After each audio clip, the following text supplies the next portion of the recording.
दोस्तों, चांद जो कि हमारी पृथ्वी का एकमात्र प्राकृतिक उपग्रह है। पृथ्वी के नजदीक दिखने वाला यह चांद हमसे 3,84,000 किलोमीटर दूर है। चांद पर सबसे पहले मनुष्य ने 20 जुलाई 1969 को पहला कदम रखा था और हमने ये साबित कर दिखाया कि अब हम केवल एक दुनिया तक सीमित नहीं हैं। चांद पर सबसे पहले कदम रखने वाले व्यक्ति नील आर्मस्ट्रॉन्ग थे। वैज्ञानिकों ने चांद की खोज और उसके बारे में जानकारी हासिल करने की कोई कसर नहीं छोड़ी। मगर दोस्तों, आपके दिमाग में सवाल उठ रहा होगा, आखिर चंद्रमा की दुनिया कैसी है? क्या चंद्रमा पर इंसान जिंदा रह सकता है? क्या वहां पर आने वाले टाइम में जीवन संभव हो सकता है? आखिर वह कौन सी वजह है जो वैज्ञानिक चांद पर नहीं जा रहे हैं? तो चलिए दोस्तों, आज चांद के बारे में जो भी आपके दिमाग में सवाल उठ रहे हैं उनका बड़ा ही सटीक अंदाज में जवाब तलाशते हैं। दोस्तों, सबसे पहले अपन चांद की उत्पत्ति से शुरुआत करते हैं। आखिर पृथ्वी के पास चांद कहां से आया था? समय था आज से करीब 4.5 अरब साल पहले। उस वक्त पृथ्वी को बने कम ही टाइम हुआ था। तब हमारी पृथ्वी के साथ एक ऐसी घटना घटी जिसने काफी हद तक पृथ्वी को बदल कर रख दिया। उस समय अंतरिक्ष का एक हमलावर पृथ्वी को तबाह करने की फिराक में था। उसका आकार मंगल ग्रह जितना था और वह 15 किलोमीटर पर सेकंड की रफ्तार से पृथ्वी की ओर बढ़ रहा था। इसी तेज रफ्तार के साथ थेया नाम का उल्का पिंड हमारी धरती से टकरा जाता है। इस पिंड की टक्कर की वजह से हल्के पदार्थों के बने टुकड़े अंतरिक्ष में बिखर गए। बाद में ग्रेविटी की वजह से इकट्ठे होकर इन्होंने एक पिंड का निर्माण किया। वो पिंड कोई और नहीं बल्कि हमारा चांद था। तो दोस्तों, कुछ इस तरह हमारा चांद पृथ्वी के पास आया। चांद का व्यास 3474 किलोमीटर है और यह सौरमंडल का 5वां सबसे विशाल प्राकृतिक उपग्रह है। धरती की तुलना में चांद का आकार 27% है, यानी कि हमारी पृथ्वी के अंदर तकरीबन 9 चांद आराम से समा सकते हैं। अब आ जाते हैं चंद्रमा की जमीन पर। जब आप चंद्रमा की जमीन पर खड़े होकर देखेंगे तो आपको उसकी जमीन ऊबड़ खाबड़ नजर आएगी और चांद की जमीन काफी क्रेटर यानी कि गड्ढों से भरी हुई है। दोस्तों, चांद की जमीन को सबसे पहली बार 1959 में टच किया गया था। 13 सितंबर 1959 को सोवियत संघ के मून मिशन लूना 2 ने पहली बार कोई मानव निर्मित यंत्र चांद की जमीन पर उतरा था। इनके बाद अमेरिका का अपोलो 11 ऐसा पहला मून मिशन था जिसमें एस्ट्रोनॉट समेत स्पेसक्राफ्ट ने चांद की जमीन पर कदम रखा। तारीख थी 20 जुलाई 1969। ये मानव इतिहास की सबसे बड़ी छलांग थी। इसके बाद कई मानव मिशनों को अंजाम दिया गया। दिसंबर 1972 के बाद चांद पर कोई भी इंसान नहीं गया है। जब आप चांद की जमीन पर खड़े होकर ऊपर की ओर देखेंगे तो आपको हमारा खूबसूरत ग्रह पृथ्वी नजर आएगा, जिसमें आपको पृथ्वी साफ साफ अपने अक्ष पर घूर्णन करती हुई नजर आएगी। लेकिन आसमान में उसकी स्थिति सदा स्थिर बनी रहेगी, अर्थात पृथ्वी को कई वर्षों तक निहारते रहो, वह अपनी जगह से टस से मस नहीं होगी। चांद का गुरुत्वाकर्षण पृथ्वी के मुकाबले 6 गुना कम है, यानी कि चांद की जमीन पर जाने के बाद हमारा वजन 6 गुना कम हो जाएगा। पृथ्वी पर हमारा वजन 60 किलो है, तो चांद की सरफेस पर आपका वजन केवल 10 किलो ही रह जाएगा। इसी कारण नील आर्मस्ट्रॉन्ग जब चांद पर चल रहे थे तब उछल उछल कर चल रहे थे, क्योंकि दोस्तों चांद पर पृथ्वी की तरह चल पाना संभव नहीं है।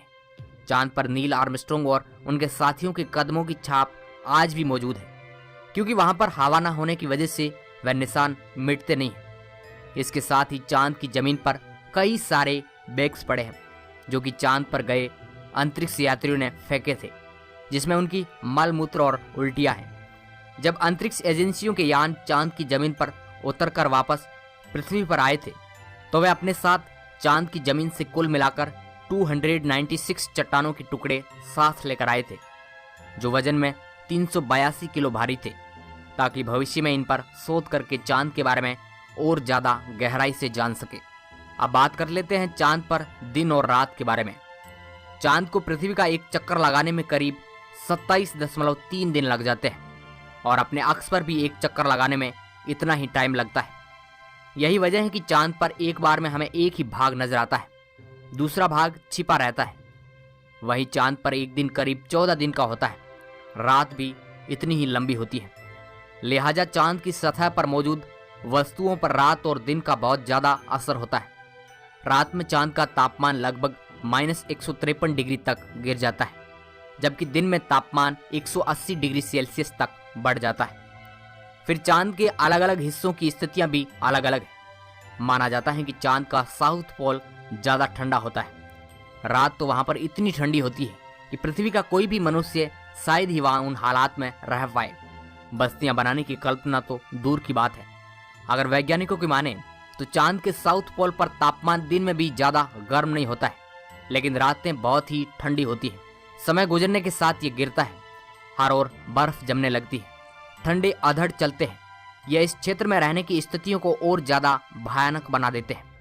इन्हीं भयानक स्थितियों के चलते चांद पर अब जितने भी मिशन गए हैं वो सब उत्तरी इलाके में गए हैं। रात में जो हमें चांद चमकता हुआ नजर आता है, लेकिन आपको जानकर काफी हैरानी होगी कि चांद की अपनी खुद की कोई रोशनी नहीं। जो ये चांद पर रोशनी नजर आती है वह सूरज से आने वाली रोशनी का रिफ्लेक्शन है।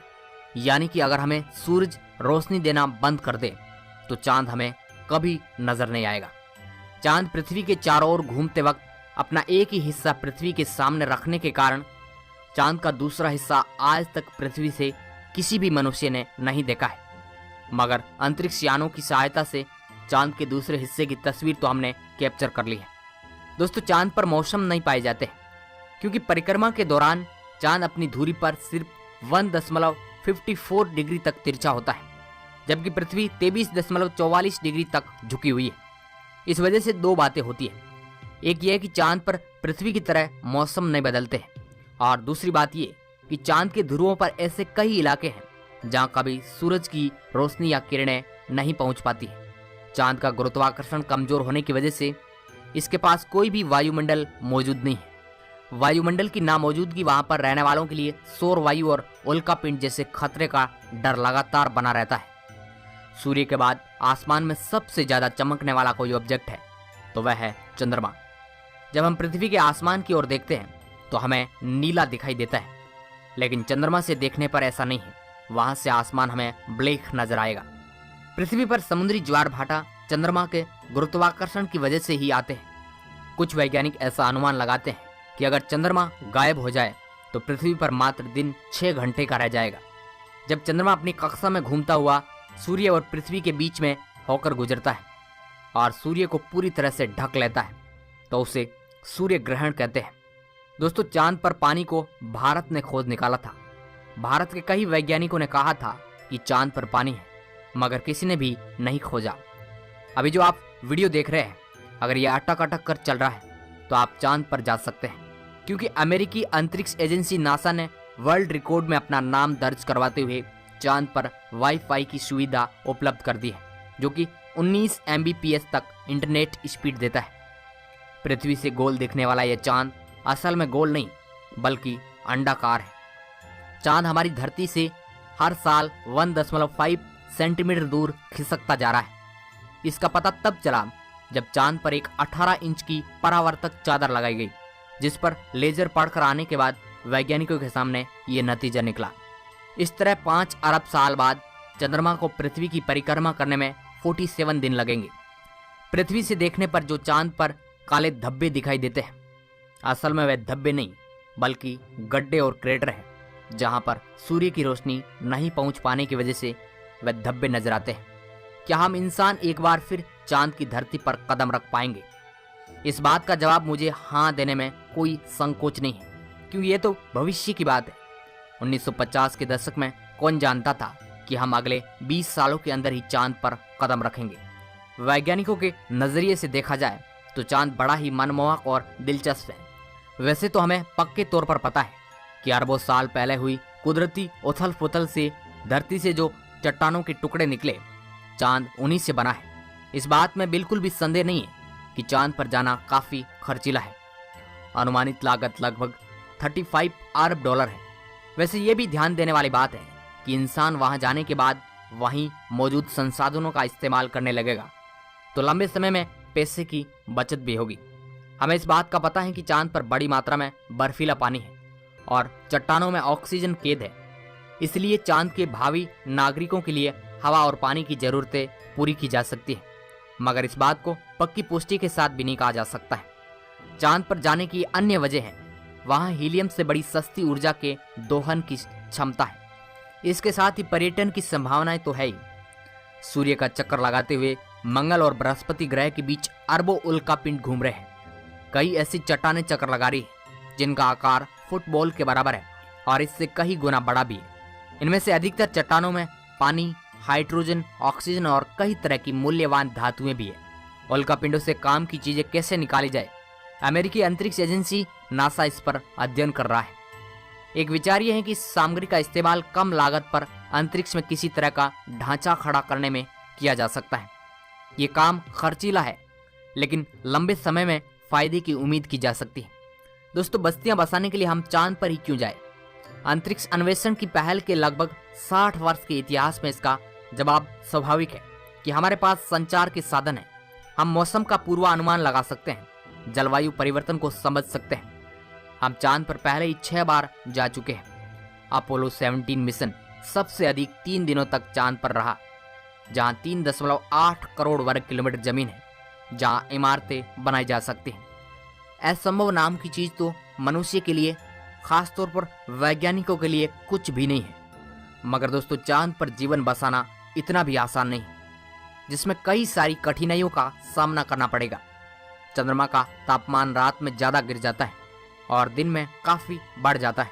इसके साथ ही वायुमंडल ना होने की वजह से दबाव का कम होना और साथ ही अंतरिक्ष से आने वाली हानिकारक विकिरण भी बहुत ही बड़ा खतरा है। और आगे भी कई अंतरिक्ष एजेंसियां चांद पर शोध कर रही है। अब इसके बारे में आप क्या सोचते हैं, हमें नीचे कमेंट करके जरूर बताएं और अपनी प्रतिक्रिया हमें कमेंट में जरूर दें। वीडियो को पूरा देखने के लिए आपका बहुत बहुत धन्यवाद।